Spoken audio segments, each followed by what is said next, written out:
முக்கிய செய்தி. வலி நிவாரண மாத்திரைகளை மருத்துவர்களின் பரிந்துரை இல்லாமல் வழங்கினால் கடும் நடவடிக்கை எடுக்கப்படும் என்று சென்னை மாநகர காவல்துறை எச்சரிக்கை விடுத்திருக்கிறது. கூடுதல் விவரங்களை செய்தியாளர் கதிரவன் வழங்க கேட்கலாம். கதிரவன், வணக்கம். விவரங்களை பதிவு பண்ணலாம். பள்ளி கல்லூரி மாணவர்கள் மத்தியில வலி நிவாரண மாத்திரைகளை தண்ணீரில் கரைத்து ஊசி மூலமாக போதையேற்றிக் கொள்ளும் பழக்கமானது அதிகரித்து வருகிறது. இதற்கு அடிமையாகும் மாணவரின் எண்ணிக்கையும் நாளுக்கு நாள் அதிகரித்து வருவதால அதனை கட்டுப்படுத்தும் விதமாக சென்னை காவல்துறை சில உத்தரவுகளை காவல்துறைக்கும் அதே போல மருந்துகளை விற்பனை செய்ய மருந்தகங்கள் மற்றும் மருத்துவத்தினருக்கும் ஒரு உத்தரவானது பிறப்பிக்கப்பட்டிருக்கிறது. குறிப்பா இந்த வலி நிவாரண மாத்திரைகளை மருத்துவர்களின் பரிந்துரை இல்லாமல் வழங்கினால் கடும் நடவடிக்கை எடுக்கப்படும் என்று மருந்தகங்களுக்கு அந்த எச்சரிக்கையானது விடுக்கப்பட்டிருக்கிறது. அதே போல விற்பனை செய்ய மருந்தகங்கள் மற்றும் மருத்துவ பிரதிநிதி உரிமமும் ரத்து செய்ய நடவடிக்கை எடுக்கப்படும் என்றும் தெரிவிக்கப்பட்டிருக்கிறது. வலி நிவாரண மாத்திரைகளை போதை மாத்திரையாக பயன்படுத்தும் பழக்கம் அதிகரித்து வருவதால் இந்த நடவடிக்கைகள் மேற்கொள்ளப்பட்டுள்ளதாகவும் தெரிவிக்கப்பட்டிருக்கிறது.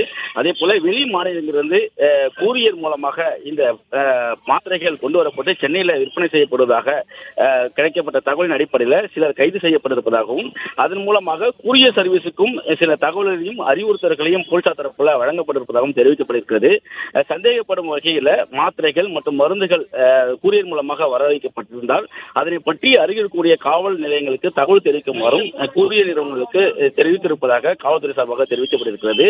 அதே போல மருந்தக உரிமையாளர்கள், மருத்துவ பிரதிநிதிகள் மற்றும் கூரியர் நிறுவனத்தோடு ஆலோசனை கூட்டங்கள் நடத்தப்பட இருப்பதாகவும் அதில் பல முக்கிய தகவல்களையும் ஆலோசனைகளையும் வழங்க இருப்பதாகவும் காவல்துறை சார்பாக தெரிவிக்கப்பட்டிருக்கிறது. ஏற்கனவே கஞ்சா, குட்கா போன்ற பொருட்கள் சிறிய அளவு கிடைத்தாலும் அவற்றை தொடர்ந்து அவர்களுக்கு விற்பனை செய்யும் நபர்களை கைது செய்வது போலவே போதை மாத்திரை பயன்படுத்தக்கூடிய மாணவர்கள், சிறுவர்களை கண்டறிந்தால் அவர்களுக்கு விற்பனை செய்ய நபர்கள் யார் என்பதை கண்டறிந்து அவர்கள் மீது நடவடிக்கை எடுக்கப்பட வேண்டும். இந்த போதை மாத்திரை விற்பனை செய்யும் கும்பலோடு தொடர்பு இருப்பவர்களை கூண்டோடு பிடிக்கவும் உத்தரவு பிறப்பிக்கப்பட்டிருப்பதாக காவல்துறை சார்பாக தெரிவிக்கப்பட்டிருக்கிறது. ஏற்கனவே இது போன்று போதை மாத்திரைகளை, அதாவது வலி நிவாரண மாத்திரைகளை போதை மாத்திரைகளை பயன்படுத்தியதாக 2 சிறுவர்கள் உயிரிழந்த நிலையிலும் அதே போல ஒருவர் கொலை செய்யப்பட்டிருக்கக்கூடிய நிலையிலும் தொடர் நடவடிக்கையாக இது நடவடிக்கைகள் மேற்கொள்ளப்பட்டிருப்பதாக சென்னை காவல்துறை சார்பாக தெரிவிக்கப்பட்டிருக்கிறது. போதை மாத்திரைகளை சட்டவிரோதமாக விற்பனை செய்தாலோ அல்லது அந்த கும்பலோடு தொடர்பு இருந்தாலோ கடும் நடவடிக்கை எடுக்கப்படும் என்றும் தெரிவிக்கப்பட்டிருக்கிறது. தகவல்களுக்கு நன்றி கதிரவன்.